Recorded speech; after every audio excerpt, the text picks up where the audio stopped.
Hotel California တချင်းက hotel တစ်ခုရဲ့ story မဟုတ်ဘူးဆိုတာသိပါသလားဒီတချင်းကို1986ခုနှစ်မှာ Eagles ကတည်ဆိုခဲ့တာပါသူတို့ဘန်ရဲ့အကြော်ကြားဆုံးတချင်းတစ်ပုဒ်ဆိုရင်မမှားပါဘူးကျွန်တော် Google ခောက်ကြည့်တဲ့လောက်ကတော့ guitarist Don Fader ကသူဖန်တီးထားတဲ့ instrumental demo တစ်ခုကိုဘန်ကိုချပြပြီးတော့ Don Henley နဲ့ Glenn Frey တို့က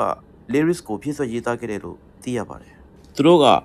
California ရဲ့ lifestyle ဖြစ်တဲ့ကြော်ကြားမှုငွေနဲ့ luxury life ကိုဖော်ပြချင်တာလို့လည်းပြောကြပါတယ်ဒီတချင်းတွေက hotel ဆိုတာ luxury life ကိုရည်ရွယ်ထားတာဖြစ်ပြီးလူတစ်ယောက်အဲ့ဒီ lifestyle နဲ့ဝင်ပြီးရင်ထွက်ဖို့ခက်တဲ့အကြောင်း you can check out anytime you like but you can never leave ဆိုလိုတာကထွက်ချင်ထွက်လို့ရပါမယ်တကယ်တမ်းမလွတ်မြောက်နိုင်ဘူးဆိုတဲ့အဓိပ္ပာယ်မျိုးထင်ဟပ်စေပါတယ်ဒီတချင်းရဲ့ ending solo ကိုတော့ Joe Walsh နဲ့ Don Fader နှစ်ယောက်အတူတကွတီးထားပြီးဒီ guitar solo ကို